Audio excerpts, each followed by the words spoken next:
welcome back to There Will Be Joy. Today I have a very special guest that I've had a friendship with for quite some time. Me and her share a history of some things that we've both been through, and I know how her story has come from ashes to beauty, and I can't wait for her to share how much that she's had turned around in her life from where she was. So this is my friend Christina Atkinson, and I am so blessed that you're here and that you decided to come. I would love for you to share with everybody just a little bit of your history and how God really moved in your life and kind of took you from a very bad place to a place of joy. Well, thank you for having me. I wouldn't do this for just anybody, but you, like you said, we have a lot in common, and you have helped carry me, so I'm honored to be here. And my story is like many. It is a mess, but it is full of God's goodness, and I'm ready to tell it. All right. Okay, so, I think my life is kind of like a mountain. The climb, I'm in my 40s now, and I feel like it's been, halfway up, and then I'm going to have halfway down. The uphill climb, I married my high school sweetheart. We had 3 beautiful children. Life was good. It just, it was just a normal, good, happy life. My husband found his place. He continued on through education, and I supported him, and I worked, and also stayed home with the children. And seeing him find his place, just really, I was always searching for mine. I knew mine was kids, and I knew mine was being a mama. And my grandparents had fostered, and I just had this seed of wanting to foster, and it kept growing over the years. I was supposed to be a foster parent. My husband did not agree, and for years it was no. There started being signs everywhere. We literally had the TV pause one time on a foster care commercial. We were out in the middle of nowhere, and there was a foster care billboard, and it just got it was just too hard to deny. It was finally in the local paper about the need for foster parents, and I called, and I got all the information, and that night I presented it, and I said, I really think this is what we're supposed to do.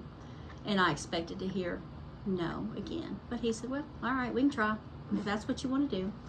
So long story short, we fostered for over 5 years. We had 30-some children go through our home. The first child that came to us was a 10-month-old little baby boy, and he is still the baby of the family. He's 7 now. And God's got jokes, because when it came time to adopt him, DFAC said, would you like to adopt him? Absolutely, we wanted to adopt him. We'd had him for years now, he was ours. Well, in the state of Georgia, if you adopt a child and they have siblings in care, you adopt the siblings too. Wow, I did not know that. Yes. So we weren't sure what to do. I was thinking 4 kids. I can do 4 kids. I wanted 4 kids, not 6. But we knew the sisters, and we started praying, and we felt like all we could do was try.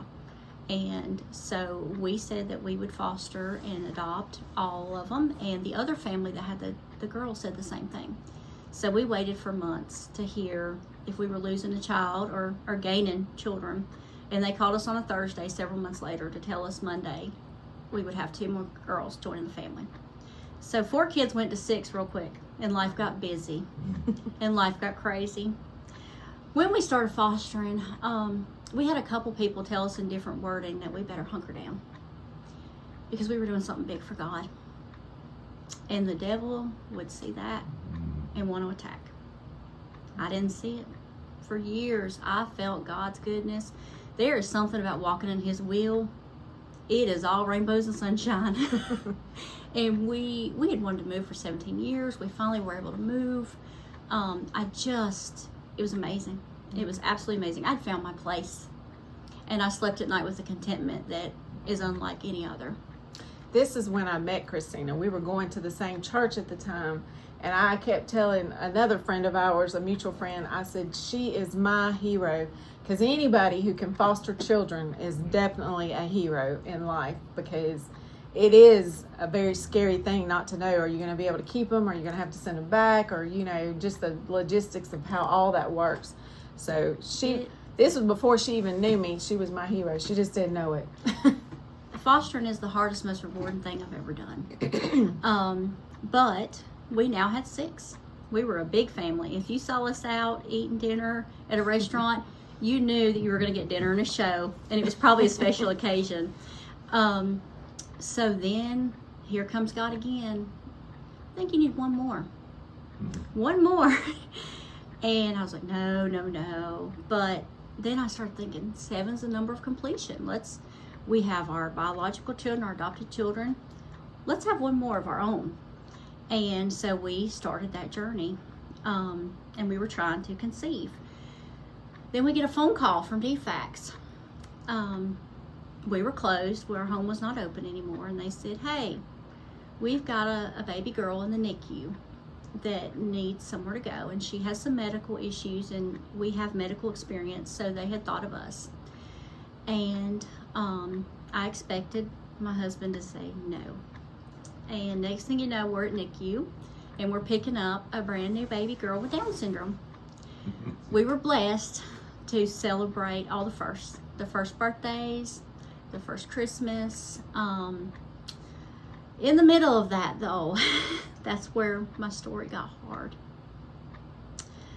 One night, I went to bed, a mom with 6 children, a foster baby sleeping in her crib, and I rolled over. We had done the good nights and I love you, and I rolled over, and my husband was on his phone,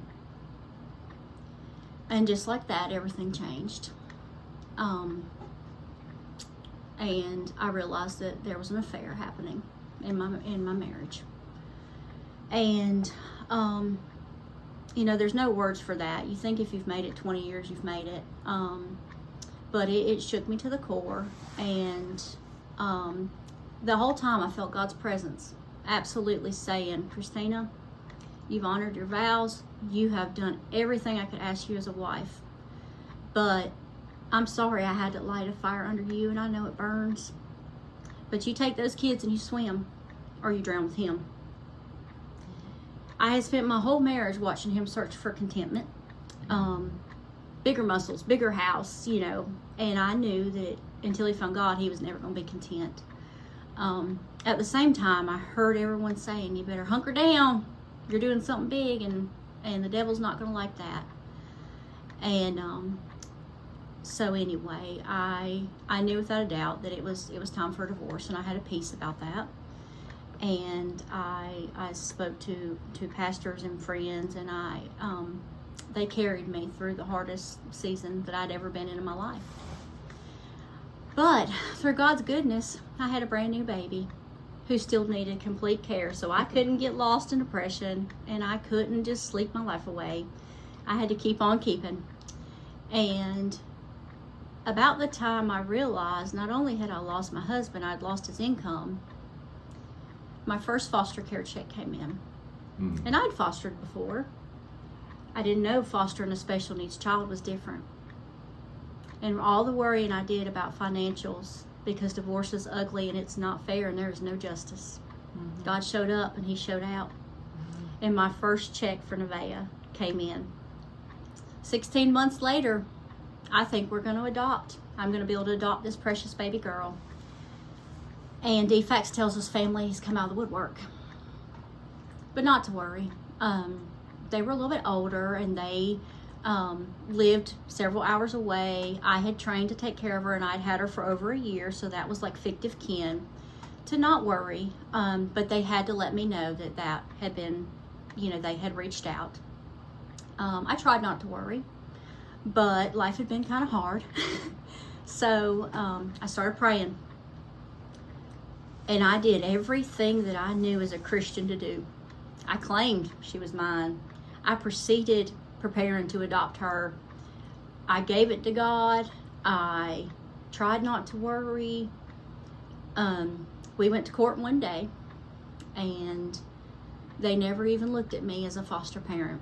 It was a guardianship. They had gotten a lawyer and filed for guardianship. So they looked at the mom of the baby who was doing nothing, and they looked at the family who was fit, willing, and able. I was nowhere in that picture. And that day, I gave her a hug, and she was gone.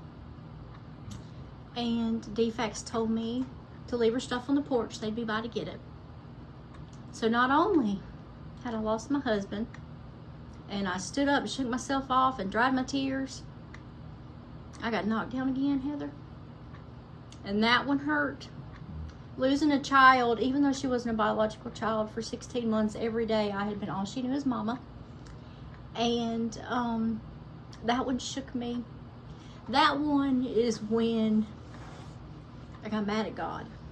And I argued with him because I didn't understand. I didn't understand what I had done wrong, what I was being punished for, why he didn't answer my prayers, all the things. And I hit rock bottom. I am not too proud to admit I hit rock bottom. About the time I realized not only had I lost my child, I'd lost my job. No planning, no preparing, and your income's gone, and your child's gone. And you still have 6 children right there watching how mama's doing.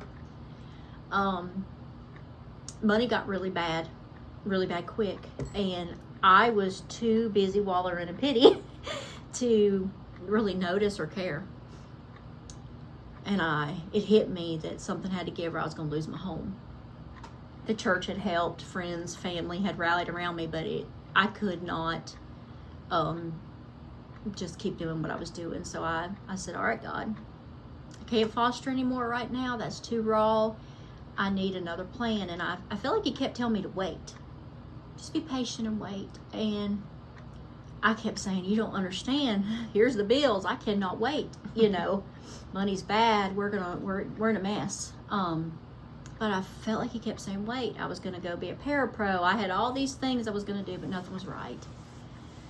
And one day I was scrolling on Facebook and I saw an ad for 15 minutes up the road for a part-time job that was Connections for Special Parents. It was working with special needs families. And I thought, oh, I know them. I know that place. We did therapy next door. It's a great place. It's right up the road. All right, God, this might work. So I messaged them a little bit more information, and I expected it to be less than it was. Less hours, less money.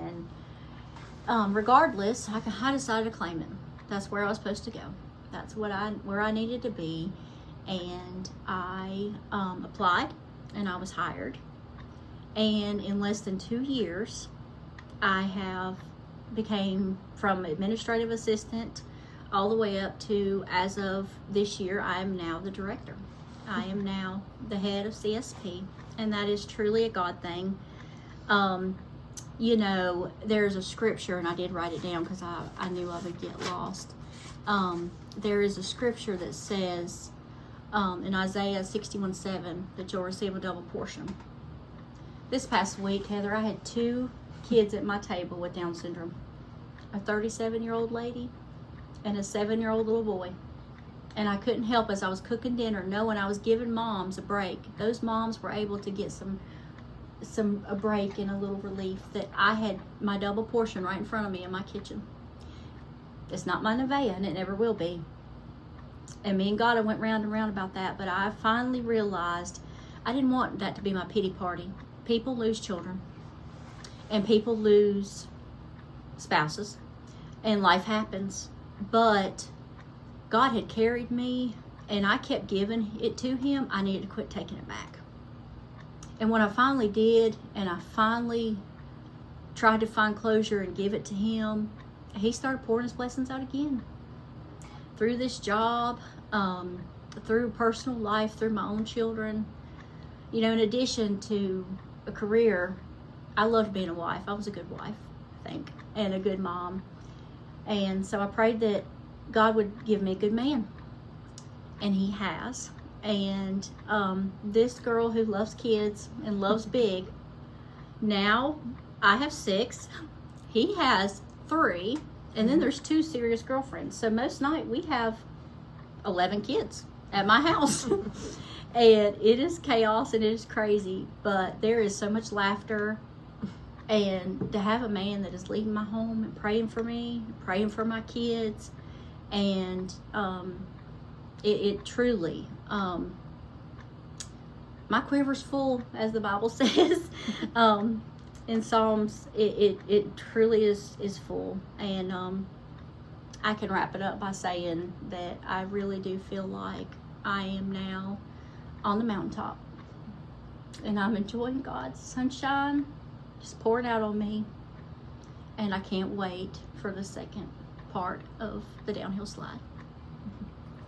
Well, thank you so much, Christina, for sharing. We also have a connection because my son comes to your program, Mason, and I've seen you struggle.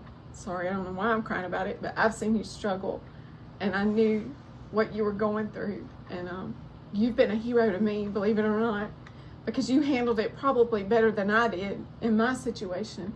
And I am just, every mountain top you reach, I'm right there with you. I'm so happy for you. And I love seeing what God's done through you. And I kept telling you, God's not done with you. God's not done with you. He's got something great for you, Christina. You just got to keep going. Keep putting one foot in front of the other. And girl, look where you're at. You're at the top. And I can only give it to God, because I'm a crazy mess. Yeah. I am a hot, crazy mess. And I think we all are. I do love big, and that gets me in trouble in my own ways. But I truly have to just give him the glory, because he has carried me. And even when I was mad, even when I didn't understand, and still, that's when I grew my closest to him, is when we hit rock bottom and we break, is when he puts us back together. And I'm so thankful for not only that, the churches, the friends, the family that poured into me when I couldn't even take care of myself. And you were in that.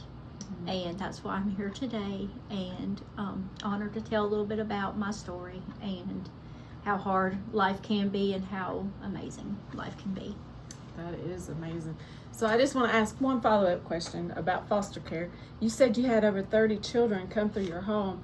So explain a little bit about that process, about how, like for me, the reason why I felt you as a hero is because I fall in love deep with things too. So it would be difficult to let go of something I fell in love with. So give me a little bit into that process and how that works, especially in light of how God moves in situations. So when it was laid on my heart to foster, we had, you hear all the horror stories, and they're out there. And I was telling a dear friend that I wanted to foster, but I was torn because I knew it'd be hard if anything ever happened and they had to go home, or her 3-year-old son had died of cancer. And she said, Christina, none of these kids are ours. They're God's. We think we're going to see them graduate, and we think we're going to see them get married, but we don't know that. And she said, I only had 3 years with him, but I'd have done it over and over and over again. And I can stand here now and say, I only had 16 months with Nevaeh, but I would do it again and again and again. The reason we had 30 some come through is because we did adopt 3 right from the start. So we were full technically. We were more of a respite home just on a weekend, or emergency placement in the middle of the night. We did have a sibling group that you knew of. We had 8 kids for 8 months. We even bought a church bus for that round. And my grandma used to say, you just add another potato to the pot. And it's that simple, but it's not. Once you go big family, it really doesn't matter. And I would love to foster again someday. I would love to adopt again someday. But right now, God is showing me, with my age and season in life, that I can pour into our families. Connections for Special Parents. Last year, our small little town of Royston, we served over 170 families. Amazing. With special needs children. So right now, that's what I'm going to pour my heart and soul into. Fostering was my mission then, and now I'm full speed ahead with CSP, and we're so lucky to have Mason because we love him. He loves y'all. So CSP is based on volunteers, a lot of volunteer, and a lot of fundraising, correct? It is a local nonprofit. So I knew nothing about nonprofits when I started, and so where do you get your money? Oh, you raise it and you beg for it and you trust God for it. But it is amazing. We have camps, we have respite. We make sure families that are newly diagnosed have the support they need. We do a lot of fundraisers. We do a lot of things for the children and the families. We have retreats we go on, and we have Easter parties and Christmas parties and all the things. So definitely look us up if you don't know about us. And I'm honored to be a part of that family now and to still have my house slammed full of kids. Well, I always knew you were a good mom, and I know you were a good wife. I already established that. So I'm so grateful to see God just turn your whole story around. And I knew he was going to do it from the beginning. I understood what you were going through, and my heart was breaking for you, but I knew God was not done with you, because you are one special lady, and I'm honored to have you as a friend. And I hope y'all enjoyed Christina's story. If you've ever seen a story, a comeback story, I believe this is one that is for the books here. Well, thank you. It has truly been the hardest, I guess, 3 years of my life, but it's almost funny to say it's only been 3 years, you know. Yeah. But I'm grateful and thankful and blessed. Yes, ma'am, you are. And I'm so glad to see some of those blessings being poured out daily on her. It is hard waiting on his timing sometimes, but yep. You're right on that. We just got to give it to him, trust, and it's amazing how the pieces fall into place. Absolutely. So if you're somebody out there that has thought about fostering, or maybe looking for a place to donate some money, please consider Connections for Special Parents in Royston. You can look them up on Facebook, and where are some other places? So we have a website, and it's connectionsforspecialparents.org. You can reach us on by email at cspnega@gmail.com. And I think our phone number is 706-245-5476. And I can confirm that, but I'm pretty sure that's what our phone number is. I'm also in the office. We're located at 613 Cook Street, right near Encounter Church and Shining Star Therapy. We're sandwiched right in between. So I'm there. Come see me. I would love to meet you. And a lot of, I don't know, in my area, because my son wasn't born disabled. It came later in life. I didn't know that there was these kind of programs even out there, and it took somebody else directing me. So I hope if there's anybody out there that has a special needs child that does not know that there is an outreach, because you also do things for the parents, not just for the kids, but for the parents, as far as getting together, doing meals, going on retreats, just having somebody to, any caregivers, any support person. And we say our children, our CSP children, but you know, adults, there's no age limit, so those are all our babies. But I encourage you all to look up CSB, because it is definitely something for those out there who may have a special needs child or loved one that could benefit from this. But anyways, Christina, thank you so much for coming, and I am so thrilled that everything's working out for you. We look forward to seeing you next time on There Will Be Joy. Thank you.